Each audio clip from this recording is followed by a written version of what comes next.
Your Excellency, ladies and gentlemen, it is an honor and a great pleasure to be invited here today on this very happy occasion to launch this beautiful artwork by Ms. Ryoko Nishimura. I had the pleasure of talking to Ms. Nishimura and hearing her thoughts on the flower arrangements she makes, and I would like to share a few of those thoughts as they might be useful in illuminating what we see today. In Europe, art, such as paintings or sculpture, often try to capture a landscape or a person in a very naturalistic way. In the Rijksmuseum, for instance, there are many 17th century still life paintings that are extremely lifelike, portraying flowers, objects, in such a way that you almost feel as if you could touch them. Indeed, these paintings were often conversation pieces, shown by the proud owner to visitors who were amazed at the skill with which the artist expressed the different textures of wood, flowers, porcelain, glass or metal. In Japan, art often serves a very different purpose. Mostly, it does not portray reality in all its details, but it stylizes. It transforms reality to elevate it to a higher level. Let me explain you. Daily life is constantly around us, with all its imperfections, mundane qualities, and everyday worries and cares. Art allows us to transcend everyday life by lifting us above the mundane and offering a glimpse of a higher world.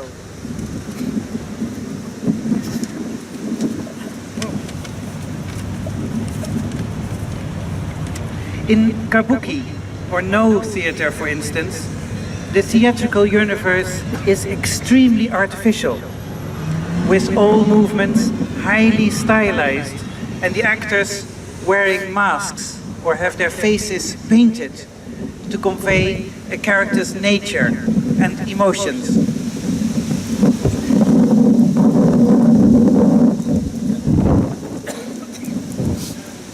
In other words, it could not be more removed from reality, and that is exactly the point. By showing a stylized, sublimated aesthetic ideal, a hyper-reality, the viewer is invited to experience a higher truth, which reveals itself in its stylized, purer form. And in the same way, I feel that the artwork before us here today manages to lift this everyday piece of Amsterdam onto a higher level. And in doing so, it shows us the essence of a very Dutch piece of town architecture. Let me explain what I mean by that. I am sure that most of you will be aware that Ms. Nishimura produced a similar flower arrangement for a small canal in Kyoto, in roughly the same season and using similar flowers. There in Kyoto, in a small straight canal in sunny Kyoto, the shallow water runs quietly, extremely clear and transparent. In this elegant water, Ms. Nishimura created a wavy stream of flowers that she draped in curving lines, meandering along the rather narrow canal. And the purpose of this work in Kyoto was to emphasize the shallow, clear nature of the water. By adding flowers, she elevated the Kyoto reality and revealed its essence. Here in Amsterdam, the flowers are the same: roses, hydrangeas, peonies, but the canal is very different, with dark, deep water. Ms. Nishimura found beauty in the lines and colors of the brickwork. And the flowers accentuate the straight lines that are so characteristic of Holland. When in Holland we plant trees, we do so in a tidy grid, every tree neatly spaced. And when we divide grassland, we divide it with canals in straight lines and carefully mowed banks.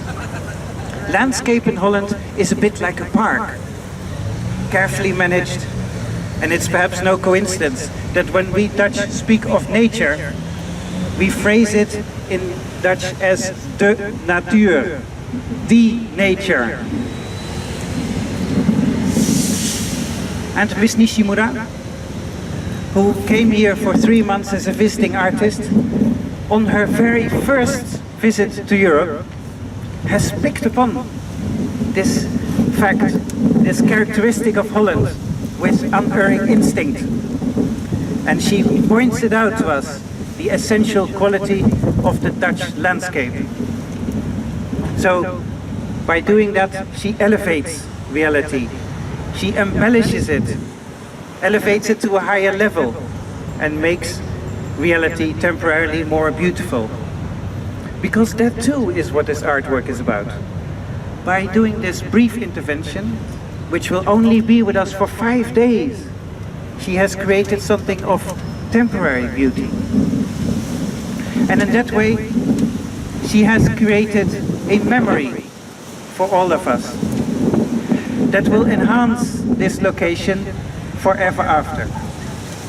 Every time we will pass this spot in the future, there will be a nostalgic and warm memory of the transient beauty of these flowers. We all will have sweet and slightly poignant memories, and that feeling is also very Japanese, very characteristic of many Japanese art forms. A soft, nostalgic longing for what has been, an expression of the beauty of the transience of life. And I thank Ms. Nishimura for bringing this abundance of feelings with her from Kyoto to Amsterdam. And I thank you for enriching our lives with her wonderful and colorful imagination. Thank you very much.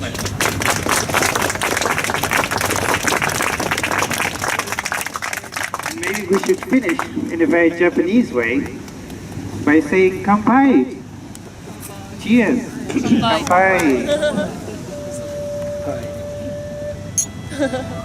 Thank you.